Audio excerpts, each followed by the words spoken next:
Selamat datang di Misteri Gaib, tempat di mana kisah dunia nyata bertemu dengan dunia tak kasat mata. Desa Kalirandu, sebuah desa kecil yang tersembunyi di antara kabut pegunungan. Udara di sana sejuk, tapi sering terasa terlalu sunyi.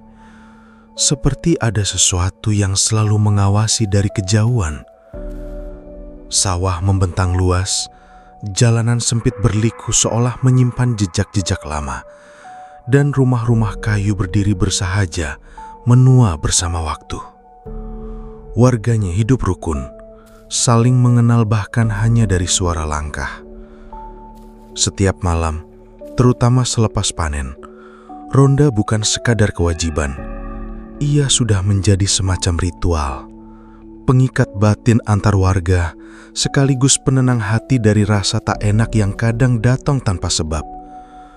Malam itu, seperti biasa, Pak Daryo, pria paruh baya berumur sekitar 50-an, bersiap untuk ronda.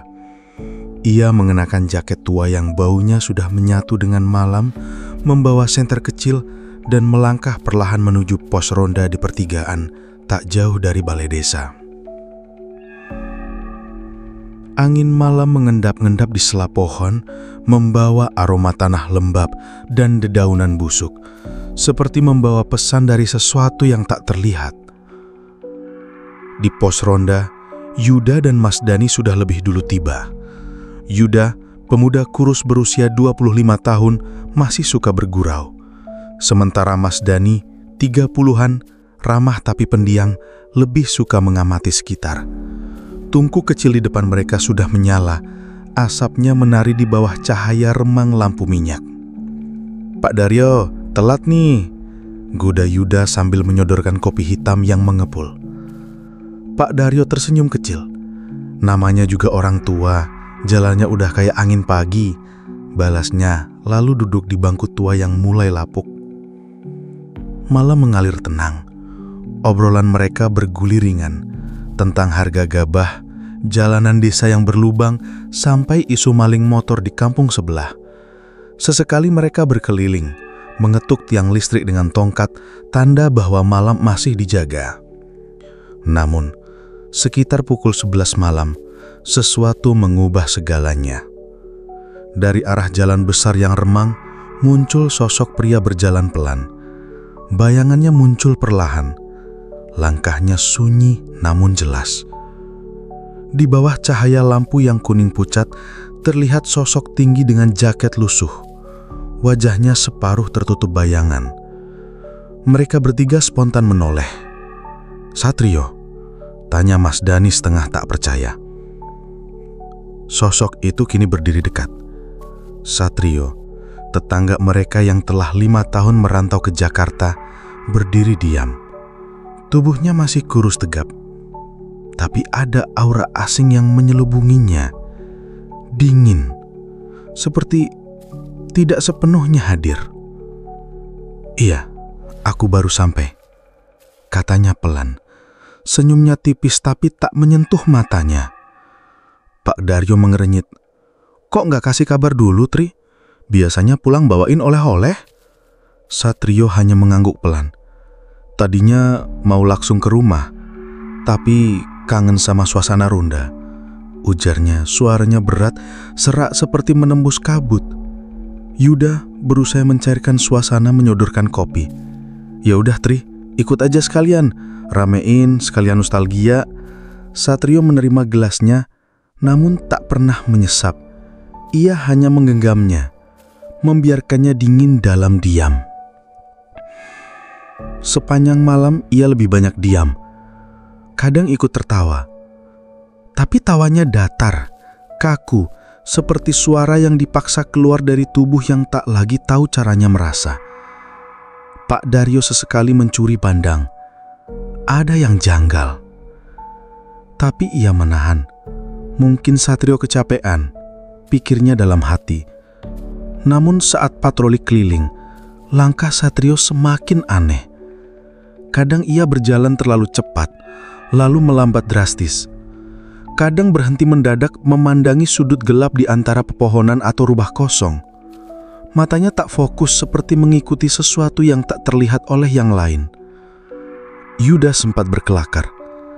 "Tri, kamu kayak lagi ngintip maling."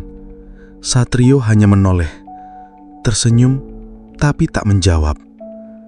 Dan ketika waktu merangkak menuju pukul 2 dini hari, mereka semua kembali ke pos. Angin malam makin menusuk. Udara di sekitar pos ronda mendadak terasa berat, seperti membawa sesuatu yang tak kasat mata. Tanpa banyak bicara, Satrio berpamitan pulang. Langkahnya tenang, namun ada sesuatu dalam gerakannya yang terasa janggal. Ia berjalan menjauh, lalu perlahan lenyap ke balik kabut tipis yang merayap turun dari arah perbukitan. Pak Daryo memperhatikan punggung Satrio yang menghilang dalam kabut. Ada sesuatu yang mengganjal, membuat tengkuknya terasa dingin. "Rasanya aneh ya, kayak bukan Satrio yang dulu," gumamnya lirih. Yuda mengangguk pelan. "Iya Pak, dingin, beda." Mas Dani juga merasakan hal yang sama, tapi ia memilih diam. Di balik sikap tenangnya, ada rasa tak nyaman yang mengendap di dada. Sebuah firasat buruk yang tak bisa ia jelaskan. Malam itu berlalu tanpa kejadian yang mencolok. Ronde selesai seperti biasa. Mereka pulang ketika azan subuh menggema dari masjid kecil di ujung desa. Suara yang biasanya menenangkan, namun pagi itu justru terasa menekan.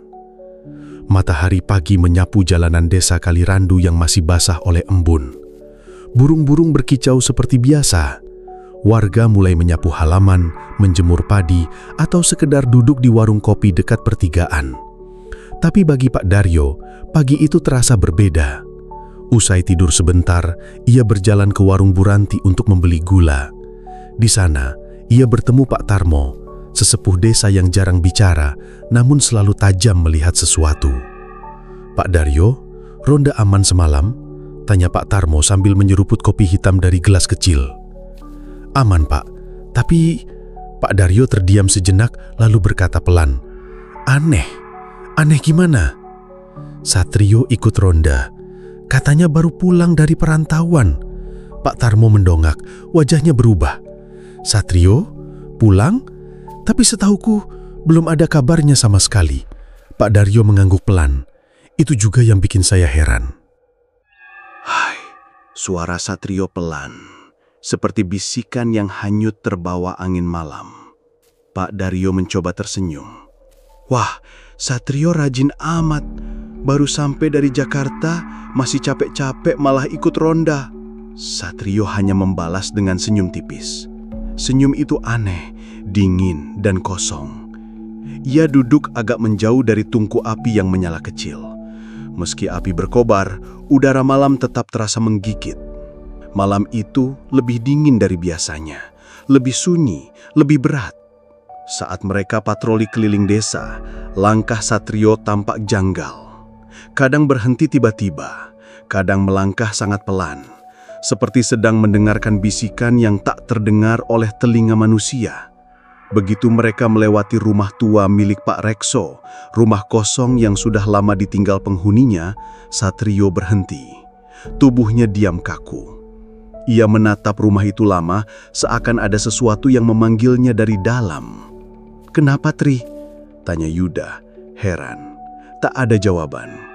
Satrio hanya terus memandangi jendela rumah itu. Jendela kayu tua yang menganga lebar, seperti mata mati yang tak berkedip. "Ada sesuatu, Tri?" tanya Pak Daryo, mencoba bersikap tenang meski dadanya mulai tidak enak. Satrio menggeleng pelan. "Tidak apa-apa," gumamnya lirih sebelum kembali melangkah. Tapi matanya tetap kosong. Mereka bertiga mulai saling curiga, namun tak satu pun berani mengucapkan apa yang ada di hati. Mereka pura-pura tenang, berharap semua itu hanya karena lelah. Tapi saat waktu merayap menuju pukul 2 dini hari dan mereka kembali ke pos ronda, malam mendadak berubah. Satrio, yang sejak awal lebih banyak diam, tiba-tiba bertanya dengan suara berat dan pelan, nyaris seperti datang dari tempat lain. "Kalian percaya nggak kalau manusia bisa kembali setelah mati?" Pertanyaan itu jatuh begitu saja, berat dan dingin, menyesakkan ruang kecil tempat mereka duduk. Pak Daryo, Yuda, dan Mas Dani langsung saling berpandangan. Tak ada yang langsung menjawab. "Apa maksudmu, Tri?" tanya Pak Daryo. Akhirnya, suara lirih penuh ragu. Satrio menatap mereka satu persatu. Matanya sayu, kosong. "Cuma bertanya," ucapnya. Lalu dengan gerak pelan, ia berdiri. "Aku pulang karena kangen. Tapi mungkin aku sudah terlambat." Ia berbalik dan pergi begitu saja, membiarkan kalimat itu menggantung di udara. Pak Daryo merasa kerongkongannya kering. Ia melirik Yuda dan Mas Dani. Wajah mereka sudah seputih kertas. "Apa maksud dia terlambat?" bisik Yuda. Mas Dani hanya menggeleng. Mulutnya terkunci rapat. Malam itu mereka pulang ke rumah masing-masing dalam diam yang menyesakkan. Tak satu pun bisa tidur nyenyak. Dan setiap kali mata terpejam, bayangan wajah Satrio dengan tatapan kosongnya selalu muncul, memanggil, seolah belum selesai. Pagi harinya, Pak Daryo duduk di teras rumahnya, mencoba menenangkan diri sambil menyeruput kopi. Tapi pikirannya melayang entah kemana. Tiba-tiba, seorang anak kecil berlari menghampirinya. Pak Daryo, ada kabar dari Bu Sarni," teriaknya. Pak Daryo menegakkan tubuhnya, jantungnya berdetak tak taruhan. "Ada apa?" Anak itu terengah-engah sebelum menjawab. "Katanya Satrio kecelakaan di jalan pegunungan 2 hari lalu, Pak. Dia meninggal." Gelas kopi di tangan Pak Daryo nyaris terlepas. Dunia terasa berhenti sejenak. Napasnya tercekat. Apa? Suara Pak Daryo nyaris tak keluar dari kerongkongan. Anak kecil itu mengangguk cepat. Wajahnya pucat, napasnya memburu. "Pak, rumah Bu Sarni rame. Orang-orang nangis semua." Pak Daryo terdiam. Dunia mendadak seperti berhenti berputar. Angin pagi yang biasa membawa kesejukan, kini berubah jadi hembusan dingin yang menikam dada.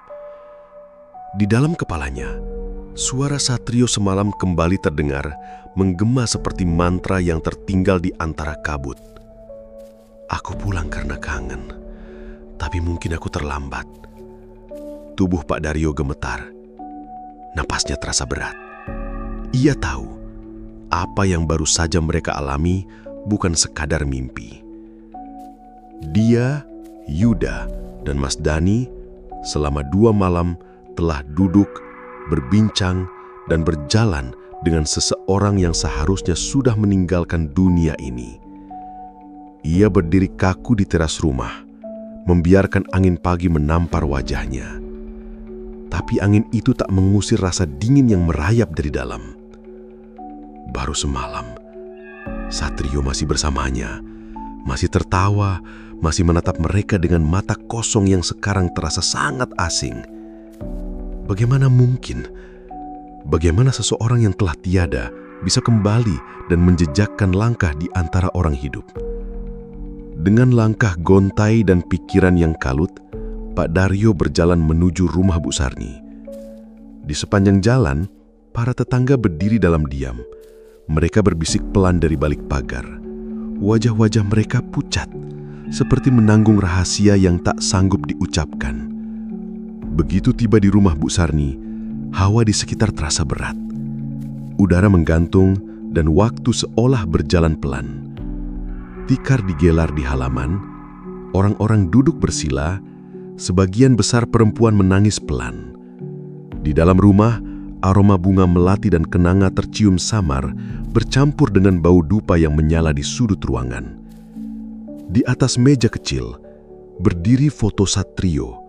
Bingkainya dihiasi kelopak bunga yang mulai layu. Pak Daryo tertegun, seakan tak percaya dengan apa yang dilihatnya.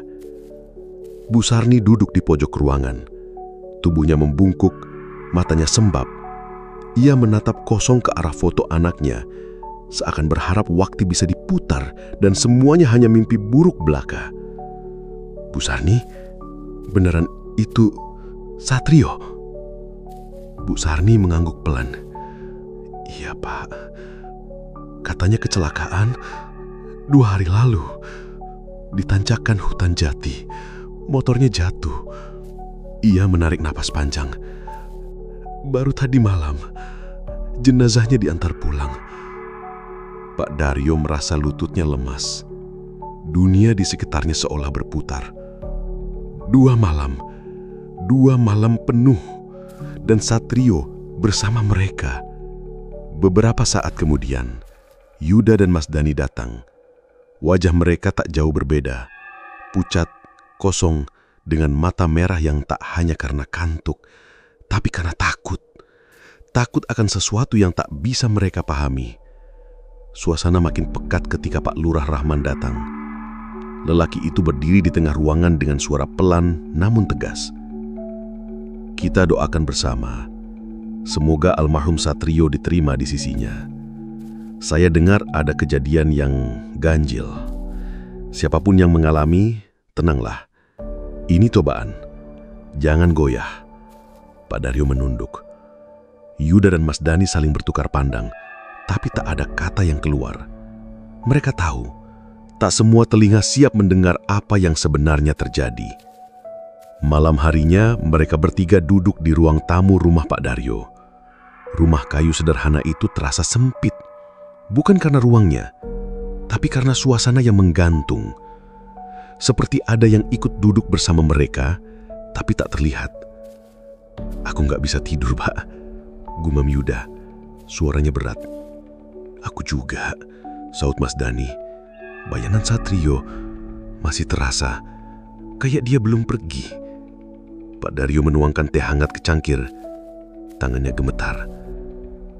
Kita lihat dia. Kita dengar dia ngomong, kita jalan sama dia. 2 malam. Ia menatap kosong ke arah lantai, seakan masih tak percaya dengan apa yang telah mereka alami. Ruangan hening, hanya suara jangkrik dan desiran angin dari jendela yang terbuka. Mungkin, bisik Mas Dani pelan, ada sesuatu yang belum selesai. Pak Daryo menoleh ke jendela. Bulan separuh menggantung di langit gelap. Tirai tipis menari perlahan, seperti disentuh oleh tangan yang tak kasat mata. Mungkin, jawabnya singkat. Lalu, tok, tok, tok. Ketukan pelan terdengar dari pintu. Mereka bertiga saling memandang, diam. Tak satu pun berani bergerak. Wajah-wajah mereka mengeras. Nafas tertahan. Jam segini, siapa yang datang? Pak Daryo berdiri perlahan. Tubuhnya terasa berat, seolah ada sesuatu yang menahan langkahnya saat mendekati pintu. Dengan hati-hati, ia meraih gagang dan membuka sedikit celah. Tak ada siapa-siapa. Hanya gelap pekat yang menyambut dari luar, disertai hembusan angin malam yang dinginnya seperti menembus tulang. Tapi tepat di depan ambang pintu, tanah basah menyimpan jejak, bekas langkah kaki. Basah, samar, seperti jejak seseorang yang berjalan pelan dari arah sawah, lalu berhenti di sana. Tepat di depan rumah mereka. Pak Daryo buru-buru menutup pintu dan menguncinya rapat-rapat. Nafasnya tertahan. Aku rasa kita harus cari tahu lebih jauh soal kecelakaan Satrio. Ucapnya pelan, mencoba tegas. Tapi nada suaranya tak bisa menyembunyikan getaran yang muncul dari dalam dada. Yuda dan Mas Dani tak banyak bicara, hanya mengangguk. Dalam hati mereka tahu, ini belum selesai. Dan pagi nanti, mereka harus mencari jawabannya. Fajar belum lama menyingsing ketika ketiganya tiba di rumah Pak Pardi, sopir tua yang membawa jenazah Satrio pulang ke desa. Pak Pardi menerima mereka dengan wajah lelah dan mata yang menyimpan banyak beban. Kumis tebalnya bergerak pelan saat ia mengangguk, menyambut kedatangan tamu-tamunya. "Pak Pardi," kata Pak Daryo pelan, Kami mau tanya tentang Satrio. Pak Pardi menarik napas panjang. Udara terasa lebih dingin dari biasanya. 3 hari lalu, Satrio pulang dari Jakarta. Naik motor sendiri. Tapi pas di tanjakan Pohon Jati, katanya si ngantuk atau kecapekan. Dia jatuh. Meninggal di tempat. Pak Daryo mencengkeram lututnya. Jatuh? Malam hari? Iya, tengah malam. Gelap gulita. Mas Dani yang sejak tadi diam bertanya pelan. Kalau begitu, jasadnya ditemukan kapan? Besok paginya, ada warga yang lewat. Lihat motor Satrio jatuh ke semak. Baru sadar ada tubuhnya tergeletak gak jauh. Pak Daryo merasa tengkuknya dingin, meremang. Karena malam saat Satrio terjatuh adalah malam yang sama ketika mereka bertiga berbincang dan ronda bersamanya. Mata Pak Daryo menatap kosong. Ia pelan-pelan menoleh ke Yuda dan Mas Dani. Mereka juga memandang balik, dan dari sorot mata mereka, tak perlu kata-kata, ketakutan itu nyata dan kini tumbuh bersama dalam diam. Mereka sadar yang datang malam itu bukan Satrio yang masih hidup, tapi sosok yang datang membawa rindu dari dunia lain. Malam itu, tak ada yang keluar rumah, tak ada ronda, tak ada suara kentongan di desa Kalirandu.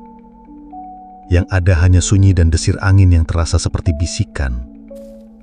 Pak Daryo duduk di ruang tamunya.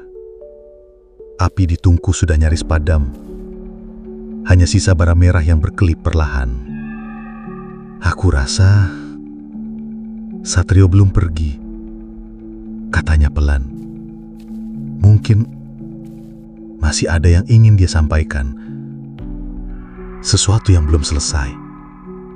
Yuda menatap lantai, mengangguk tanpa kata. Mas Dani berbisik, kita harus bantu dia, Pak. Kita harus bantu dia pulang. Kalau tidak, dia akan tetap di sini. Dan kita nggak tahu apa yang terjadi kalau dia marah. Bisik Yuda lirih. Pak Daryo menatap nyala kecil dari tungku yang mulai redup.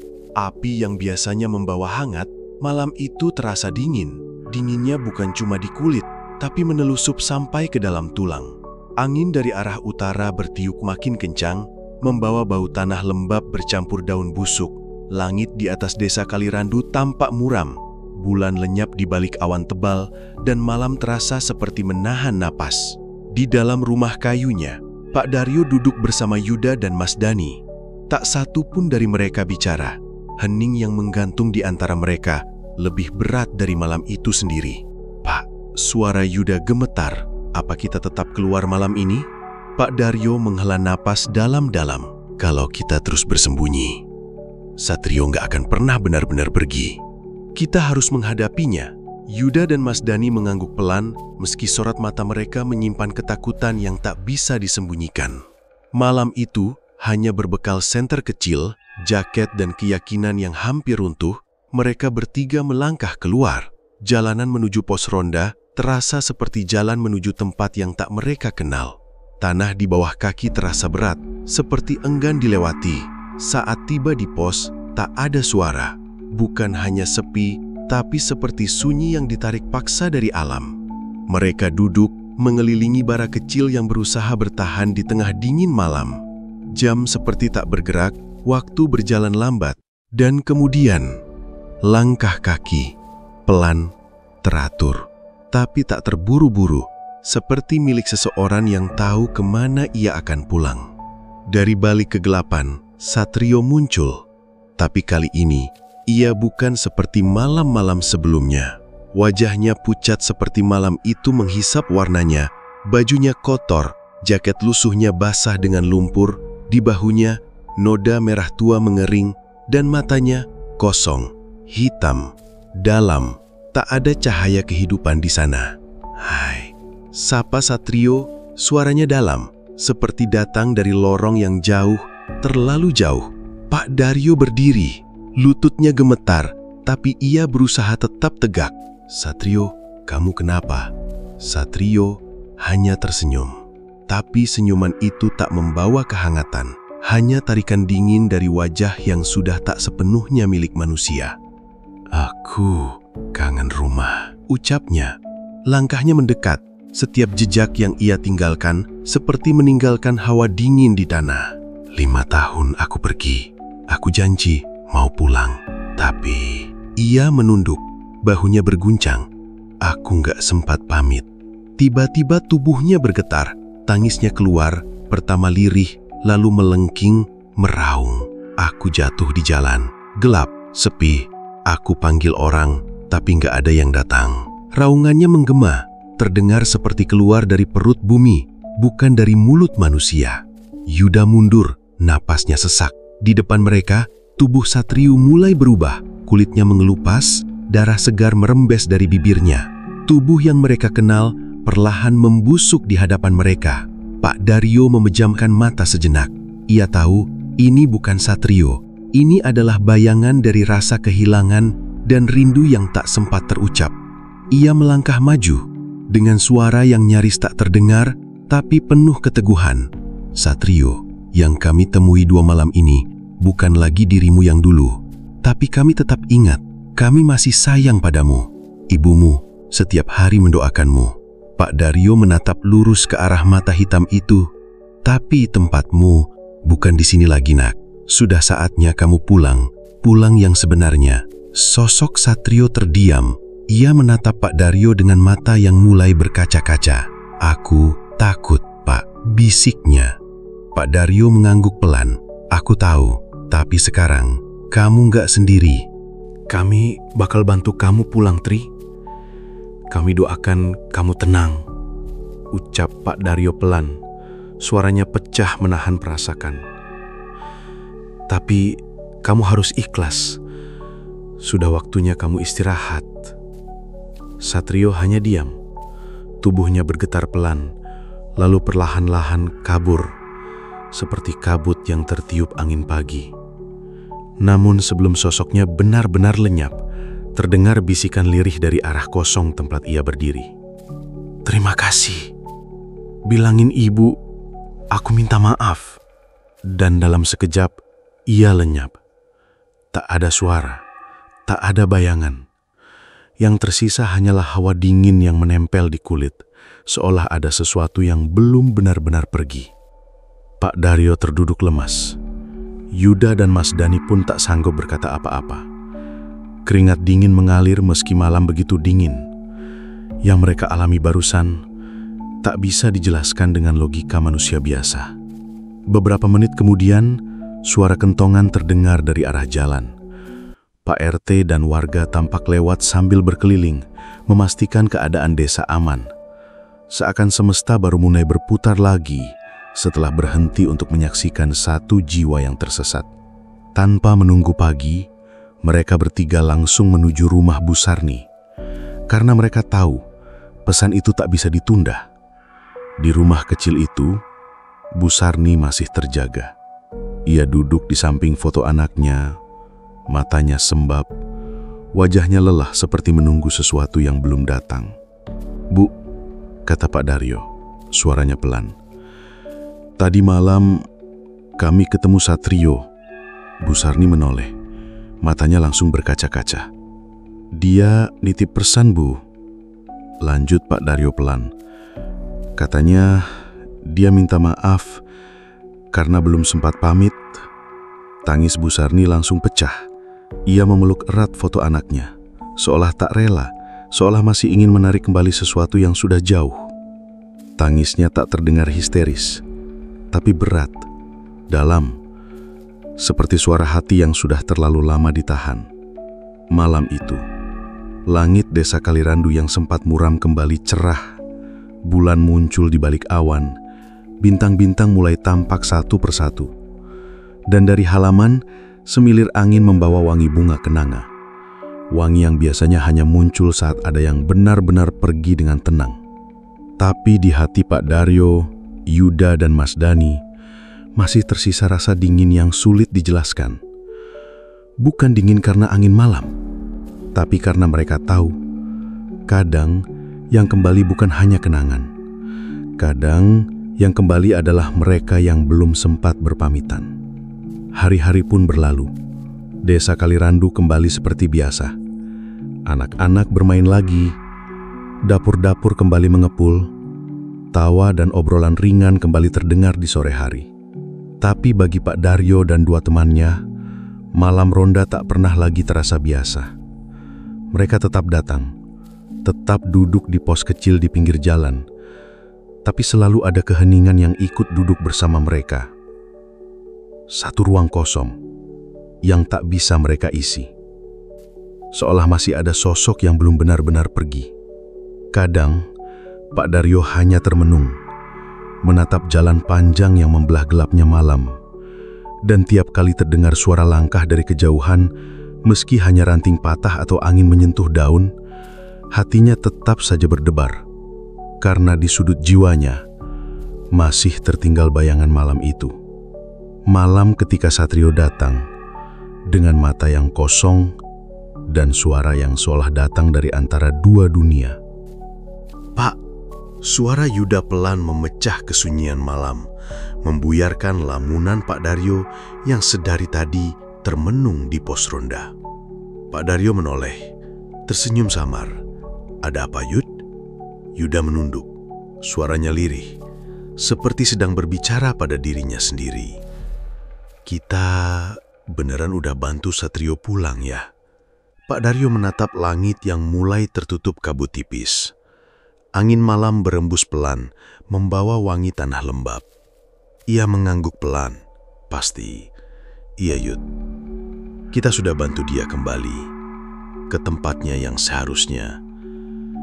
Yuda mengangguk, meski matanya tetap menyimpan kekhawatiran yang belum hilang seluruhnya. Karena meski malam-malam kembali berjalan seperti biasa, kenangan itu masih tinggal di sela-sela sunyi. Sementara itu, Bu Sarni, ibu dari Satrio, perlahan mulai kembali pada rutinitas lamanya. Setiap sore, ia duduk di beranda rumahnya. Tangan tuanya kembali sibuk menenun tikar dari daun pandan, sesuatu yang dulu ia tinggalkan sejak kepergian suaminya. Beberapa warga sering datang, membawa makanan atau sekedar menemani. Tapi ada saat-saat tertentu, ketika Bu Sarni hanya ingin sendiri, menenun sambil menatap langit senja. Suatu sore saat cahaya matahari mulai temaram dan bayangan pepohonan makin panjang, Pak Daryo datang berkunjung. Ia duduk di samping Bu Sarni, diam. Hanya suara ayam pulang kandang dan desir angin yang terdengar. Ibu tahu, bisik Bu Sarni tiba-tiba tanpa menoleh. Satrio sempat datang ke pos ronda. Pak Daryo terkejut, menoleh cepat. Tapi Bu Sarni hanya tersenyum kecil, matanya tetap meneramang jauh ke arah langit.